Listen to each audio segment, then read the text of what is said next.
Hello friends, हम लोग पिछले वीडियो में छोटा जादूगर का पाठवाचन कर रहे थे और पाठवाचन के साथ साथ उसकी व्याख्या भी कर रहे थे।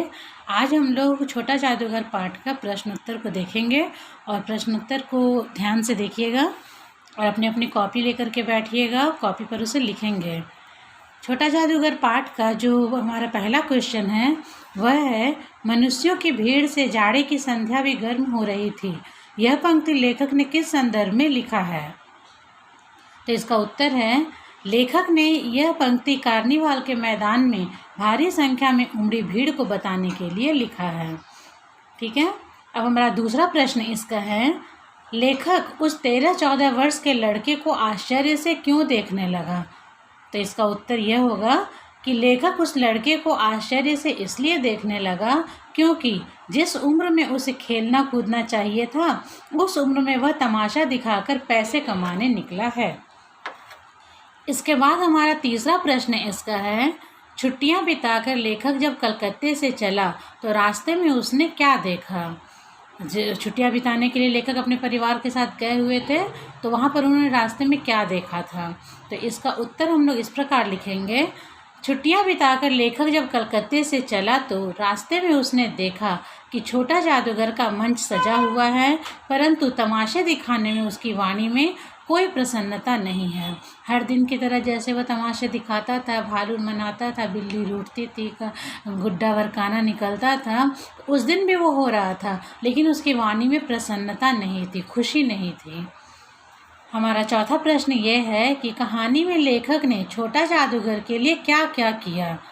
तो इसका उत्तर हम लोग इस प्रकार से लिखेंगे, कहानी में लेखक ने छोटा जादूगर को शरबत पिलाया, 12 टिकटें खरीदी, उसका तमाशा देखा और अपनी गाड़ी में बैठाकर उसे उसकी माँ के पास ले गया। लेखक ने उसकी काफ़ी सहायता की थी, शुरुआत से लेकर के उसकी माँ की मृत्यु तक। अब हम पांचवें प्रश्न की ओर आते हैं, आप कैसे कह सकते हैं कि छोटा जादूगर देशभक्त और मातृभक्त था? जब छोटा जादूगर गर्व से अपने पिता के जेल में होने की बात कहता है, छोटे जादूगर के पिता जेल में थे और वो देश के लिए गए थे, तो उस अपने पिता के जेल में होने की बात को वो गर्व से कहता है तथा खुद भी देश के लिए जेल जाने की बात करता है, तब उसकी देशभक्ति का पता चलता है। और जब अपनी बीमार माँ की सेवा हेतु तमाशे दिखाकर पैसे कमाता है, तब उसकी मातृभक्ति का पता चलता है। छठा प्रश्न और अंतिम प्रश्न यहाँ पर यह है कि छोटा जादूगर के चरित्र की विशेषताओं को लिखिए। तो छोटा जादूगर देशभक्त, मातृभक्त, स्वाभिमानी तथा मेहनती बालक था।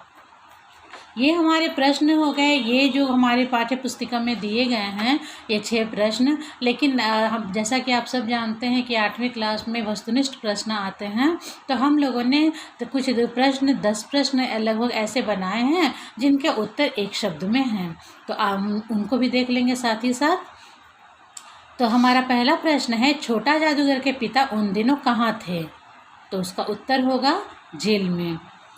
अगला प्रश्न है, छोटा जादूगर किसे कहा गया है? तो इसका उत्तर हम लिखेंगे 13-14 वर्ष के एक बालक को। अगला प्रश्न है, छोटे जादूगर ने कितने खिलौनों पर निशाना लगाया? तो आपने पाठ पढ़ा था, उसमें आपको याद होगा 12। फिर है, लेखक की पत्नी ने कितने रुपए दिए? तो 1 रुपये। छोटा जादूगर के पिता जेल क्यों गए थे? तो इसका उत्तर हम लिखेंगे देश की आज़ादी के लिए। फिर हमारा प्रश्न है, छोटा जादूगर पाठ के लेखक का क्या नाम है? तो इसके लेखक का नाम है जयशंकर प्रसाद।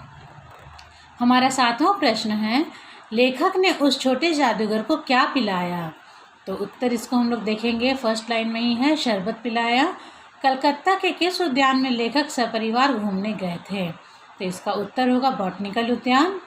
9-11 हो जाना मुहावरे का अर्थ क्या है? यह मुहावरा आया है हमारे पाठ्य पुस्तिका में, हम पाठ पढ़ते हैं उसमें इस बात का जिक्र किया गया है। तो 9-11 हो जाने का अर्थ होता है भाग जाना। फिर हमारा प्रश्न है, छोटा जादूगर के तमाशे में कौन से पत्ते लाल हो गए और फिर काले? तो वो ताश के खेल दिखाता था, तमाशे दिखाता था, तो हम यहाँ पर इसका उत्तर लिखेंगे ताश के पत्ते। फिर है, छोटा जादूगर ने किसके लिए कंबल खरीदा? तो यहाँ पर उत्तर हमारा होगा माँ के लिए। तो इस प्रकार से हमारा ये उत्तर समाप्त होता है। यहाँ पर छोटा जादूगर के प्रश्न उत्तर समाप्त होते हैं। अगली वीडियो में हम फिर मिलेंगे, तब तक के लिए धन्यवाद।